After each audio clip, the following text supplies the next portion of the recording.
morning, brothers and sisters. Today we celebrate the second Sunday of Lent. The Healing Eucharist Incorporated and the SVD Secretariat for Social Communications, in cooperation with ABS-CBN, Pagoda Philippines Incorporated, RCBC Discartec, and Balikbayan Handicrafts, celebrate with you this Holy Mass. Our Mass presiders, Reverend Father Glenn Paul Gomez, SVD. We now begin our celebration.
Consciously connect our own self with our personal God as we say, in the name of the Father, and of the Son, and of the Holy Spirit. Amen. The grace of our Lord Jesus Christ, and the love of God, and the communion of the Holy Spirit be with you all. And with your spirit. As Jesus and his disciples traveled to Jerusalem, where suffering and death await, their journey is interrupted by an experience of Jesus' transfiguration. Up on the mountain, the three disciples get a glimpse of the glory that their master will have after his resurrection. The experience is only for a moment, but it is a source of fresh courage and new strength that will sustain them on the difficult way of the cross. And for us then to become worthy, to participate in this highest form of praise, the highest form of connection, our Eucharist, our Thanksgiving, we pause for a moment, close our eyes, bow our heads, as we say sorry for all the sins and mistakes that we have committed. We believe that our God is a very loving and forgiving God.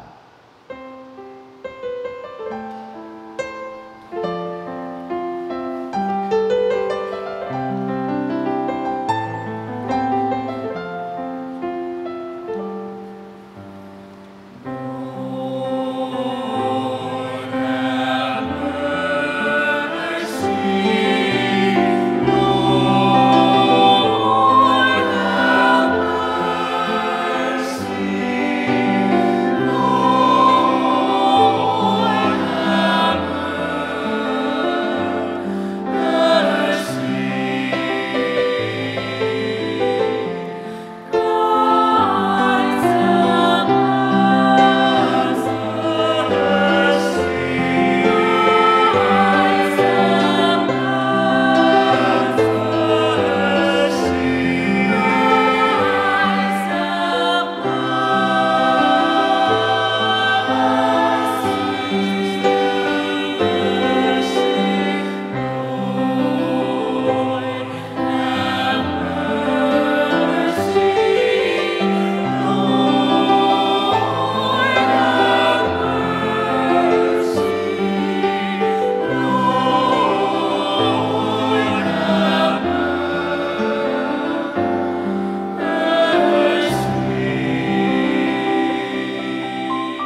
may Almighty God have mercy on us, forgive us our sins, and bring us to life which is everlasting. Amen. Let us pray. O God, who have commanded us to listen to your beloved Son, be pleased, we pray, to nourish us inwardly by your word, that with the spiritual sight made pure, we may rejoice to behold your glory, to our Lord Jesus Christ, your Son, who lives and reigns with you in the unity of the Holy Spirit, one God, forever and ever. Amen. The Liturgy of the Word.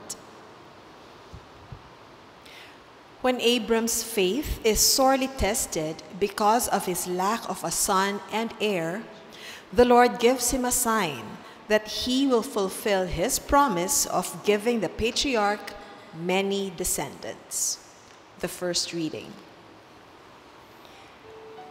A reading from the book of Genesis. The Lord God took Abram outside and said, "Look up at the sky and count the stars if you can."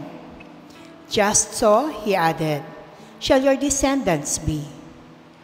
Abram put his faith in the Lord, who credited it to him as an act of righteousness. He then said to him, "I am the Lord who brought you from Ur of the Chaldeans to give you this land as a possession." "O Lord God," he asked, "how am I to know that I shall possess it?" He answered him, "Bring me a 3-year-old heifer, a 3-year-old she-goat, a 3-year-old lamb, a turtle dove, and a young pigeon."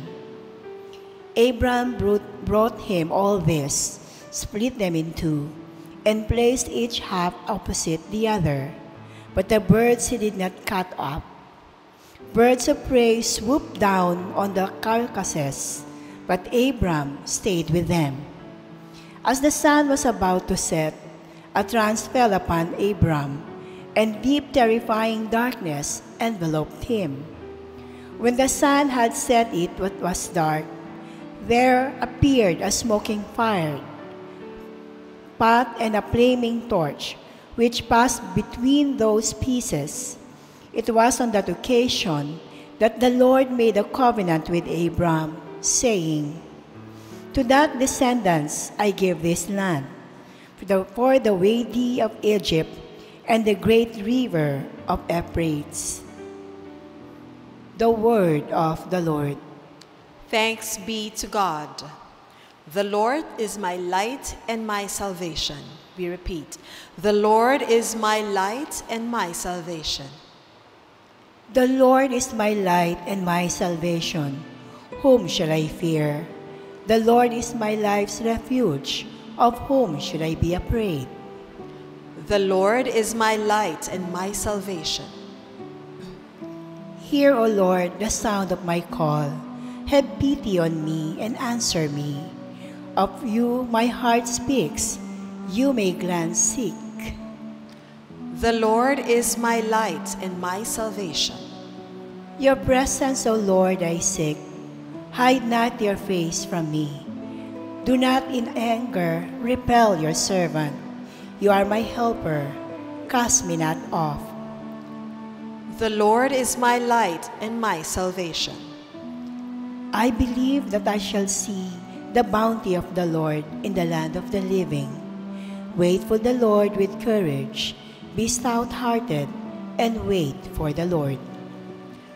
The Lord is my light and my salvation. Because the cross is a scandal to the Jews and a folly to the Gentiles, Christian converts may be tempted to abandon it. Paul reminds the Christians to stand firm in their belief because the cross is the only way to glorification. The second reading. A reading from the letter of St. Paul to the Philippians. Join with others in being imitators of me, brothers and sisters, and observe those who thus conduct themselves according to the model you have in us.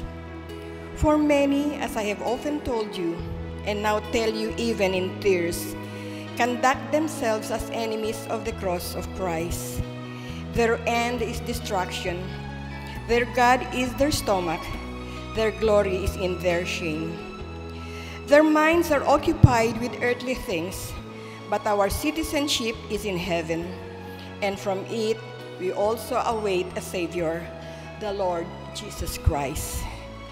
The will change our lowly body to conform with his glorified body by the power that enables him also to bring all things into subjection to himself. Therefore, my brothers and sisters, whom I love and long for, my joy and crown in the way, stand firm in the Lord. The word of the Lord. Thanks be to God. We now honor the Holy Gospel.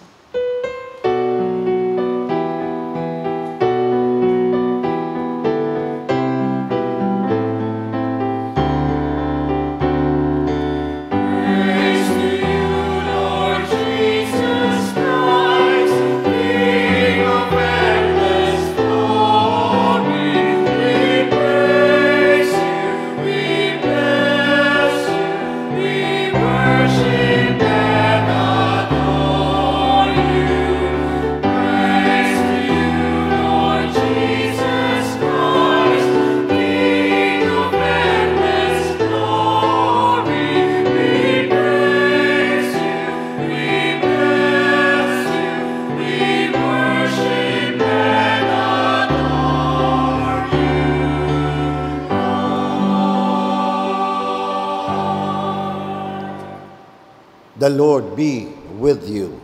And with your spirit. A reading from the Holy Gospel according to Luke. Glory to you, O Lord. Jesus took Peter, John, and James and went up the mountain to pray. While he was praying, his face changed in appearance, and his clothing became dazzlingly white. And behold, two men were conversing with him, Moses and Elijah, who appeared in glory and spoke of his exodus that he was going to accomplish in Jerusalem. Peter and his companions had been overcome by sleep, but becoming fully awake, they saw his glory and the two men standing with him. As they were about to part from him, Peter said to Jesus, "Master, it is good that we are here. Let us make 3 tents, one for you, one for Moses, and one for Elijah." But he did not know what he was saying. While he was still speaking, a cloud came and cast a shadow over them, and they became frightened when they entered the cloud. Then from the cloud came a voice that said, "This is my chosen son. Listen to him." After the voice had spoken, Jesus was found alone. They fell silent and did not at the time tell anyone what they had seen. The Gospel of the Lord. Praise to you, Lord Jesus Christ.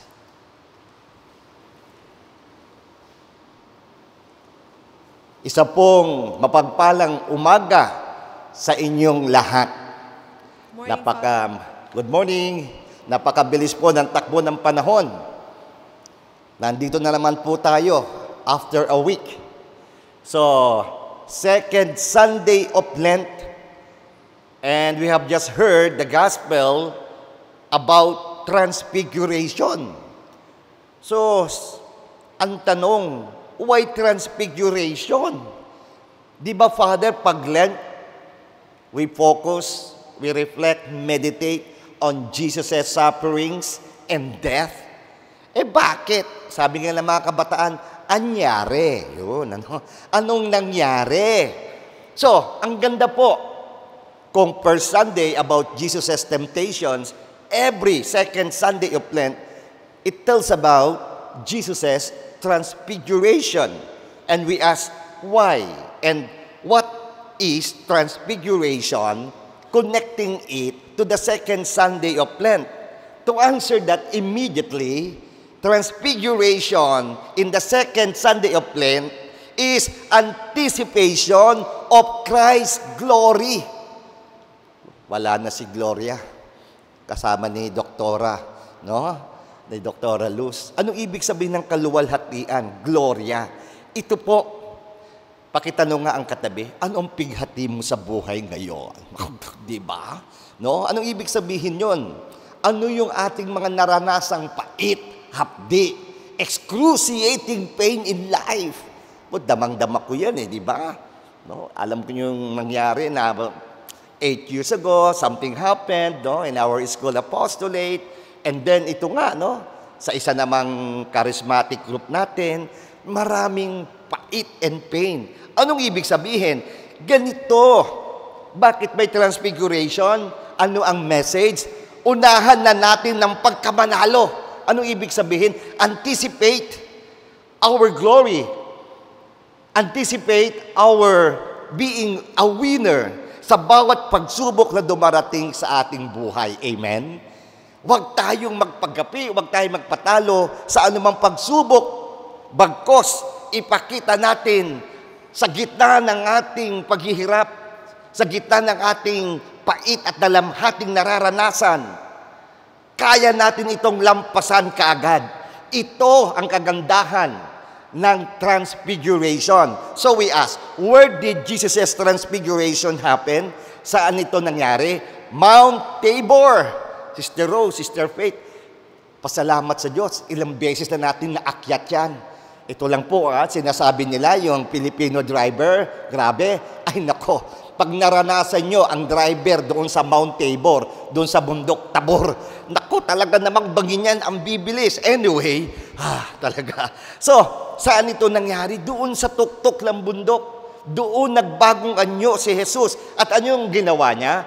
Before climbing that mountain, Jesus invited his core group friends. Ano ibig sabihin? Di ba si Jesus may disciples? 72. Jesus sent. Meron ding, he sent first the 12 apostles. Among the 12, meron pa siyang core group friends. Pakitanong nga ang katabi, sino ang core group friends mo? Di ba? Ang galing. Sabihin mo sa katabi, have a Mount Tabor experience. Yun. So ito, ilang beses ko rin na ibahagi, masarap lang balik-balikan. At ano na ngayon ang Mount Tabor? Naandyan po. Nakita nyo po yung unang picture outside Mount Tabor Church. Yun po, si Sister Rose yun nasa likod. Ayan dyan. And then, meron ng inside the Mount Tabor Church. Doon nananalangin yung mga Filipino pilgrims na sinasamahan namin. Yan, we are praying inside Mount Tabor Church. Ang sarap, bakit? Yun ang lugar kung saan nagbagong anyo si Jesus. At hindi lang yun. Nahawakan ko, yan sila Sister Rose, mga pumupunta Sister Faith, where Jesus transfigured, talagang dapang-dapa, ang sarap. Mahawakan, parang babago. O nakita niyo mga awit papuri, nag-transfigure din. Last week, naka-violet yan. Ngayon, puting-puti na. O, di ba? Ito rin, talagang dazzlingly white din ang suot natin ngayon. So, ito ngayon ang nangyari. So, anong nangyari? Sino yung Jesus' core group friends? Si Peter. At ano ang nire-represent ni Peter? Peter represents faith. Pangalawa, si James. James represents hope. And John represents love. So anong ibig sabihin? Hindi sapat yung meron kang kaibigan. Anong klaseng kaibigan? Anong meron si Jesus? 2,000 years ago, si Jesus ay meron ng tinatawag na best human friends. O diba? BHF. Yun! Kaya pala, ito ang tunay na kaibigan. BHF. Best human friends. Okay. Halimbawa, nandito. Tanungin natin ito si Gab. Gab, sino ang friend mo? May friend kaya ng mami mo, Sister Christy. Sino bang mga friends mo? Sister Faith. Ang friend mo yung mga kumari mo? Oo. Sino nga yung mga kumari mo? Si Marites. Di ba? Hindi na makatiis nagchismis. Oh, yan. Nandun din si Maricon. Sabi ni Maricon, Mare, confirm, sila nga. Aroy, kasama mo pa si Mariposa. Sino si Mariposa? Mare, post mo na. Aray ko. Ayun, ito pala mga friends na ito, hindi yan best human friends. Kasi nga, yung BFF ngayon, yung best friend forever, ay nagiging BFF. Iba na ang meaning, best fake friend. Aray ko. So, anong kinakailangan ngayon? BHF. Best Human Friends. Amen? Feel mo? Ay, anong ibig pang sabihin na ito? Ay, hindi lang pala human friends. Ito ngayon ang tanongin natin. Pakitanong uli ang katabi. Sino nga talaga mga kaibigan mo? Ang tunay mo bang kaibigan ay nagdadala sa iyo sa pananampalataya? Ang kaibigan ba natin pinapalalim ang ating faith? Kaya kapag friend mo si Sister Faith, nakakasiguro ka na. Ayun, di ba? Kasi yung faith, pinapalalimin ng pananampalataya. Meron ka bang kaibigang hope? Ang hope, lalong-lalo ngayon, Pilgrims of Hope, siya ba'y magbibigay ng pag-asa o talagang tagagatong lang? Oo, totoo yan. So, anong tunay na kaibigan? Magdadala ng faith, magdadala ng hope, magdadala ng love. Kaya anong kinakailangan sa buhay kung tayo mga pighati? Huwag ka na magdala ng mga marites. No? Ang dalhin mo, tunay na mga kaibigan na magbibigay, magpapalalim ng iyong pananampalataya, magpapalalim ng iyong pag-asa, at magpapalalim ng iyong pag-ibig. Pero ito ngayon ang magandang nangyari. Hindi lang doon sa pinili ni Jesus, yung core group friends niya. Pag-akyat nila sa tuktok, nako, anong nakita nila? Jesus was talking to Old Testament figures. Who were they? Moses and Elijah. Sinong Moses at Elijah? Sino sila? Moses represents the law. Elijah represents the prophet. Anong ibig sabihin? Hindi sapat ang best human friends. Anong kinakailangan natin? Meron kayong dapat spiritual friends. Sino yung spiritual friends mo? Nagpakita na sumunod sa batas. Talagang sinabi ang mga salita ng Diyos. Di ba? Yun yung mga tinatawag nating patron saint. Kaya ako, 2 pangalan ang binigay ng magulang namin. Si Saint Paul, personal, spiritual friend ko siya. And then idagdag si Saint Therese of the Child Jesus. Pakitanong nga ang katabi, sinong personal patron saint mo? Tinanong ba? Ano ngayon ang second group of friends of Jesus? Aside from best human friends, meron siyang best spiritual friends. Amen? Kaya kinakailangan din ng spiritual friends na talagang makakatulong sa atin sa panahon na tayo may hinaharap ng mga maraming pagsubok. So, finally, eto pa. Di yung tatlo. Si Peter, James, and John heard a voice. Anong napakinggan nila? May tinig nandoon sa ulap at sila nga ay nasa loob na ng ulap. Ano ang tinig? You are my beloved son. This is my chosen son. Listen to him. What was it? Jesus experienced a deep affirmation from God the Father. Kaya pala, malaking tulong ng best human friends, malaking tulong ang best spiritual friends. Pero with Jesus on top of Mount Tabor, he experienced this affirmation from the Father, affirming him. At yung affirmation na yon, dapat tayo din ay makaranas. Halimbawa, may problema ka sa asawa mo, malapit na kayo maghiwalay, o sa office, o ikaw, gusto mo na mag-resign. Pero, listen to the voice of the Father affirming you. You are my beloved son. You are my beloved daughter. You are my chosen child. Hindi ba't napakaganda? Anong nangyari ngayon? Eto na, ang Ama na nakiusap kay Jesus. Sino na siya ngayon? He is God, Father, Friend. GFF. So, napakaganda pala talaga ng transfiguration. Yes, we have to meditate, reflect on the sufferings and death of Jesus on the cross and connect our excruciating, painful experiences with Jesus. Because of this, nakayanan ni Jesus harapin ang pinakatugatog ng kanyang pighati, ang mamatay sa krus. That is why there is transfiguration in the second Sunday of Lent, because it anticipates Jesus' glory. So review, ang tanong, who helped Jesus? Hindi lang pala basta-basta si Jesus hinarap at handang magpapako sa krus. May nakatulong sa kanya. His best human friends, Peter, James, and John. His best spiritual friends, Moses and Elijah. And above all, God, Father, Friend, GFF. And then we heard in the gospel, ano ang sabi?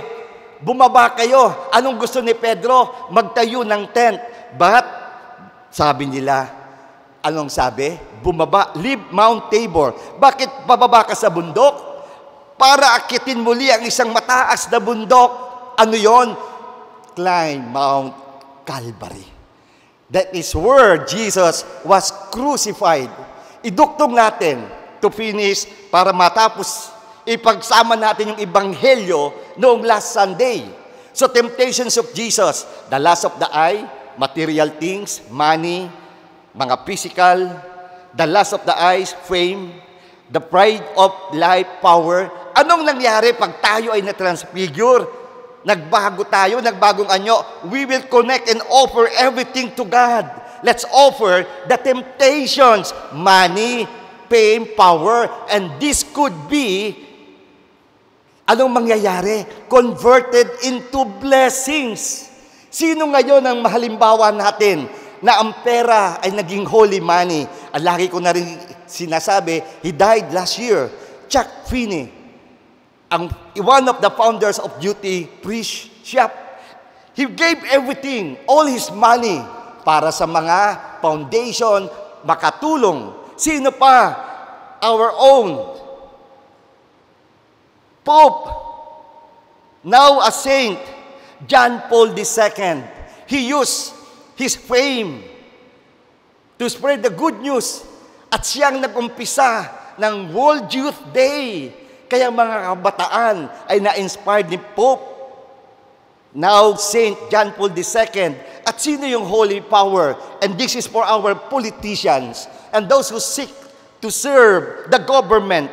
Saint Nicholas de Flue from Switzerland, a married person, had 10 children. He was a military leader. He was a judge, a politician, but served the Lord. And his power became holy power. In the second Sunday of Lent, ngayong Kwaresmang ito, nawa tayo ay mag-transfigure, tayo ay magbagong anyo, have a Mount Tabor experience like Jesus. Look for our best human friends, BHF. Look for our best spiritual friends, BSF. And have a personal, deep relationship with the Father, and to have GFF, God, Father, Friend. Q&A, feel mo. Feel ko. Gets mo. Gets ko. Gawin mo. Gagawin ko. Purihin natin ang Panginoon. So we close our eyes, bow our heads, and ask our own self, sino ba ang mga kaibigan natin na makakatulong sa atin? Have a Mount Tabor experience. Amen.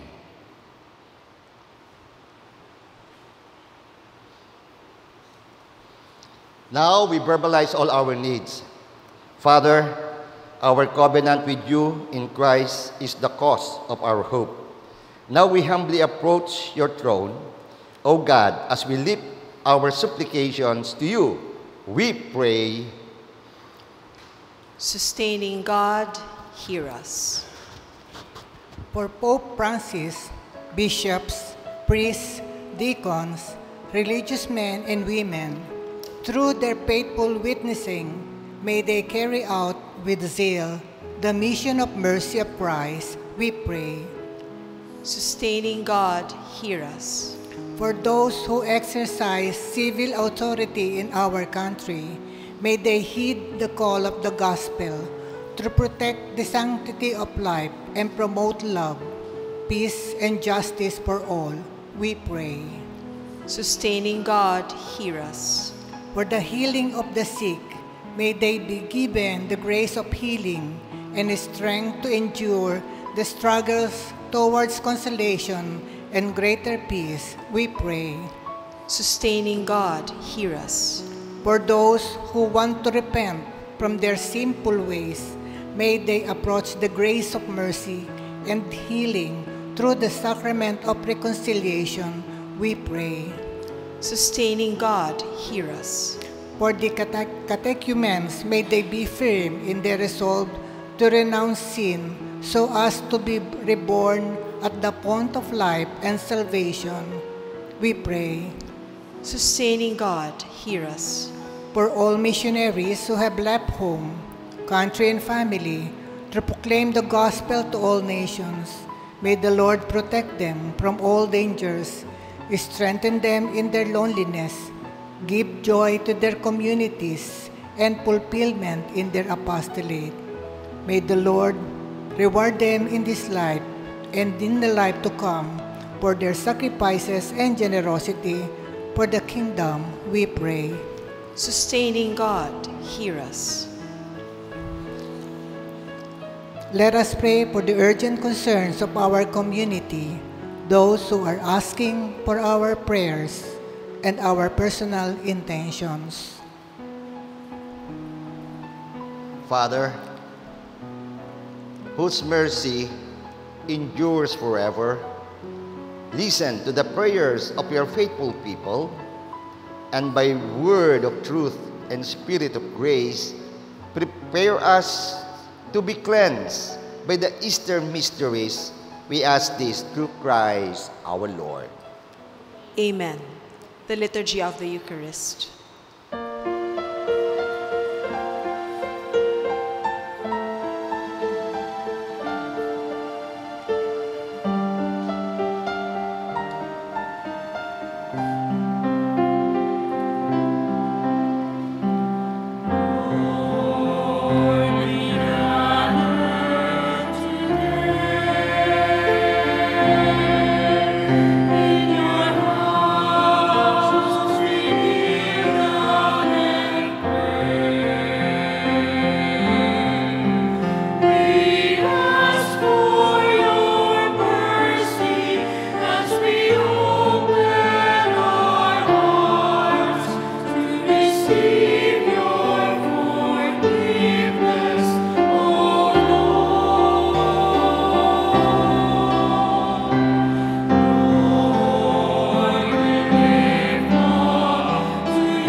So pray now, my dear friends, that is our sacrifice and our own personal intentions may be acceptable to God, the Almighty Father. May the Lord accept the sacrifice at your hands for the praise and glory of his name, for our good and the good of all his holy church.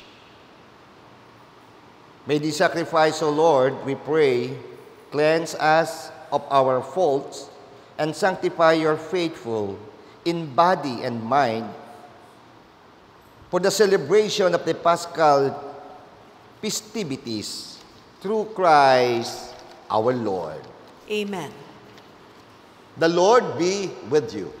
And with your spirit. Lift up your hearts. We lift them up to the Lord. Let us give thanks to the Lord our God. It is right and just. It is truly right and just, our duty in salvation, always and everywhere to give you thanks, Lord, Holy Father, Almighty and Eternal God, through Christ our Lord. For after he had told the disciples of his coming death, on the holy mountain, he manifested to them his glory, to show, even by the testimony of the law and the prophets, that the passion leads to the glory of the resurrection. And so, with the powers of heaven, we worship you constantly on earth, and before your majesty, without end, we acclaim.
Indeed, holy, O Lord, the Pan of all holiness. Make holy, therefore, these gifts, we pray, by sending down your Spirit upon them like a dewfall, so that they may become for us the body and blood of our Lord Jesus Christ. At the time he was betrayed and entered willingly into his passion, he took bread and gave him thanks, broke it, gave it to his disciples, saying, "Take this, all of you, and eat of it, for this is my body, which will be given up for you."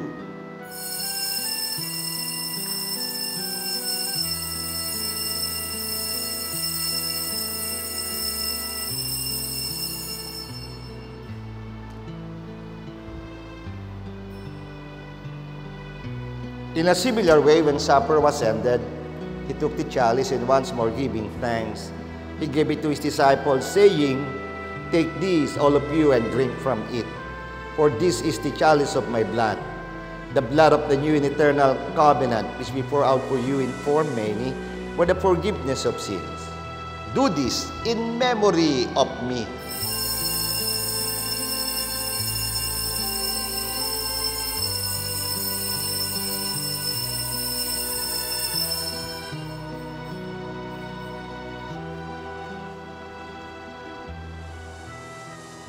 The mystery of faith.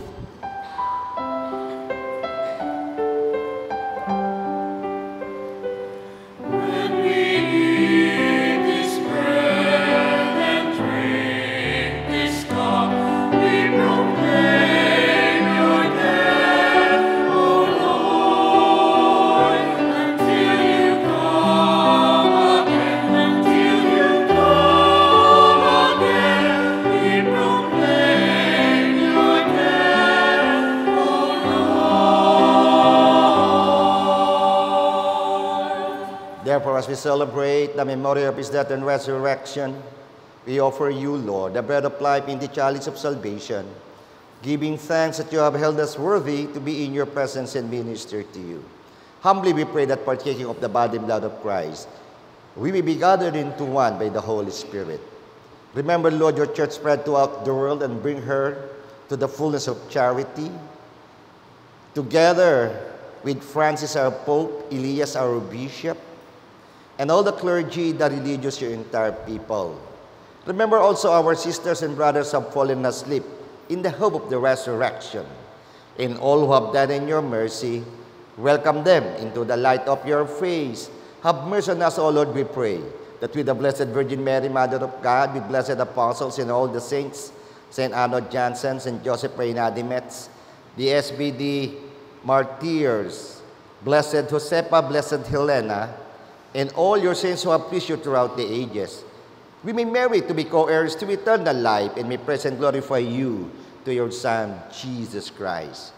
Through him and with him and in him, O God, Almighty Father, in the unity of the Holy Spirit, all glory and honor is yours forever and ever.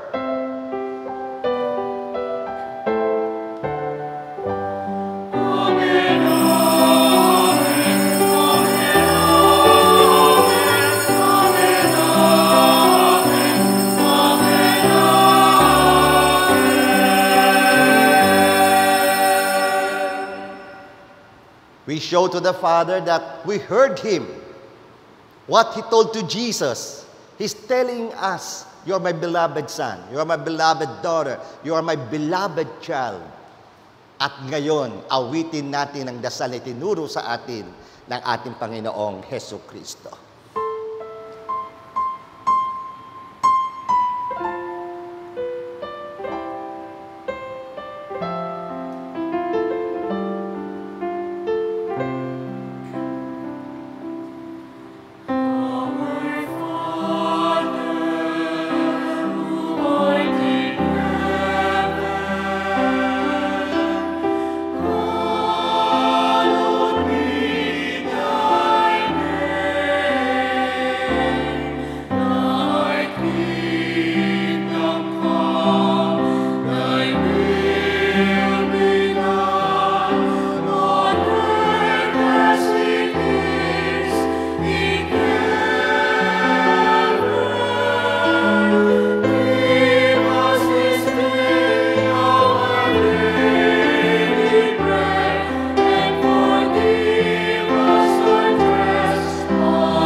Deliver us, Lord, we pray, from every evil. Graciously grant peace in our days, that by the help of your mercy, we may be always free from sin and safe from all unnecessary distress, as we await the blessed hope and the coming of our Savior, Jesus Christ.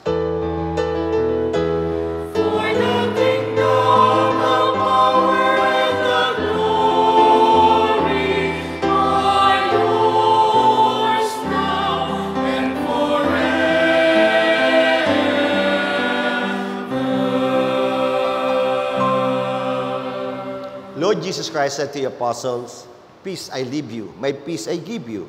Lord, look not on our sins, but look on the faith of your church, and graciously grant her peace in unity in accordance with your will, who live and reign forever and ever. Amen. The peace of the Lord be with you always. And with your spirit. Ipakita na tayo rin ay nagbabagong anyo. Ibahagi ang pinakamatamis ng ngiti bilang sagisag ng kapayapaan sa isa't isa. Peace be with you. Peace.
Narito po ang nagbagong anyo na ating tagapagligtas.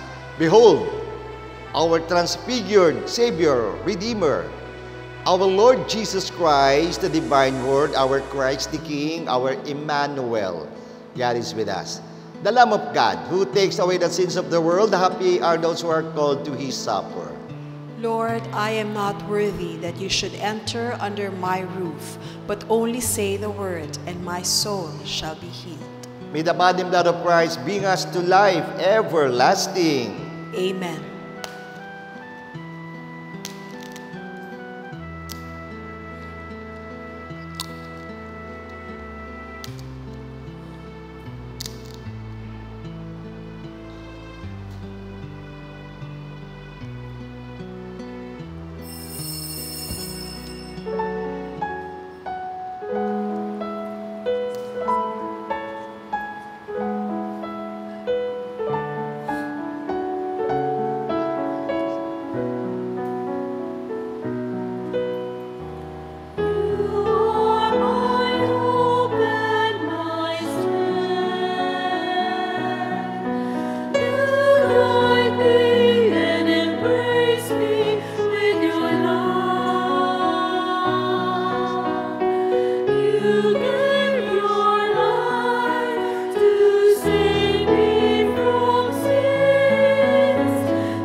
Ngayon po, isama natin sa ating panalangin ang mga kapatid nating nakakailangan ng paghilom. Kaya tayo tumahimik sumandali. And we pray for all our sisters and brothers that need healing, integral, holistic healing, healing of body, emotion, mind, and spirit. Heavenly Father, we invoke your holy name. Those who need healing at this very moment, O Lord, touch them, especially those who are confined in the hospitals or in their homes. You are our Creator, O Lord. You are the author of life, and you are also the restorer of our health. You sent Jesus to heal us. You sent the Holy Spirit to sanctify us. Yes, Lord, ang tunay na paghilom ay hindi lamang nanunumbalik ang lakas ng aming katawan, ng aming emosyon, ng aming isip, ng aming espiritu.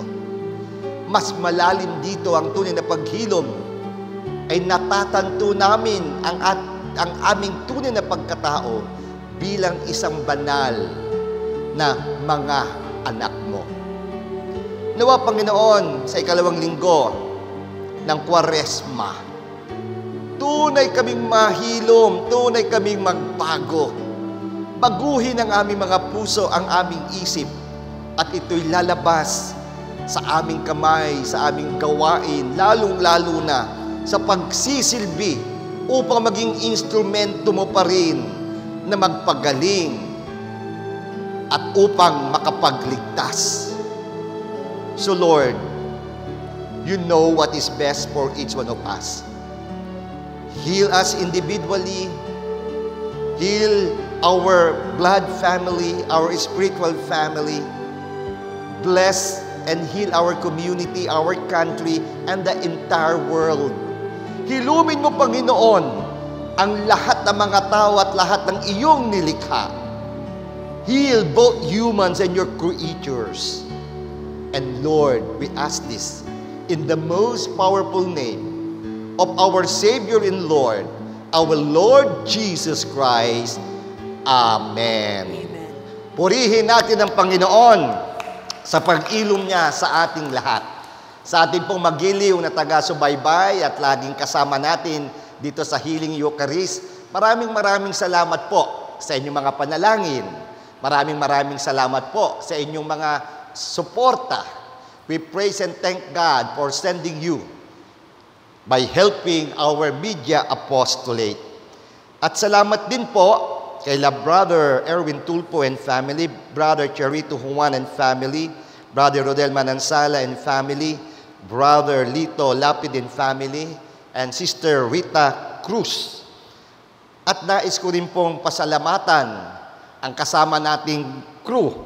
At nandyan po sa behind the scene, na andyan po ang ating TD, si Edmond Salbahan. At ang ating VM, Alvin De Ramos, ang ating mga cameramen, si Sunny Gonzales, Eric Falcon, and Christian Royo. Sa lights, sandyan po si Sid Pagulayan III. Sa audio, J.G. Hinete, Ed Oliver Maalindog, Alvin Baldosa, at ang mga sa assistant lights, si Daryl Manas, si Hernan Garing Ngaraw, Artemio Ero, ang audio, Kevin Babasa, ang ating video, Cesar Dihikacion, ang ating EBS, Eman Barbiera, ang CCU, Romel Tejido, at dyan po, siyempre si Bingbong Pangan, na andyan din si Anthony Marquez Jr., kasama si Marlo, si Jeff, at sa ating commentator, Sister Faith, sa ating mga readers, Tita Linda and Dr. Luz Guzman, Sister, of course, Christy Oreta, Sister Rose Bacani, at ang kasama natin si Grant, at nandyan din siyempre si Van at si Gab. Muli, ang napakaganda nating choir, kasama pa rin natin ngayon, ang Awit Papuri. Papalakpakan po natin at si Kuyang, maraming salamat din sa lahat-lahat. Let us pray. Manalangin po tayo. And we also include Thanksgiving offering of Architect Jose Ana and Architect Ana Ling and Attorney Gomeriano and Mrs. Lee Lanyada Amorao.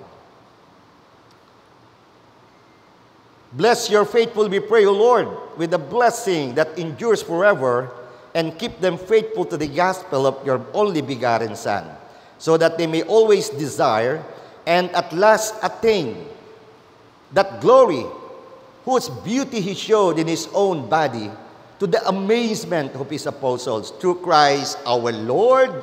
Amen.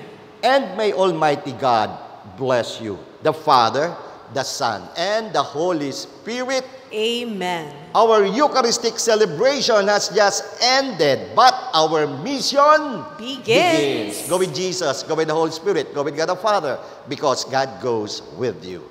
Thanks be to God.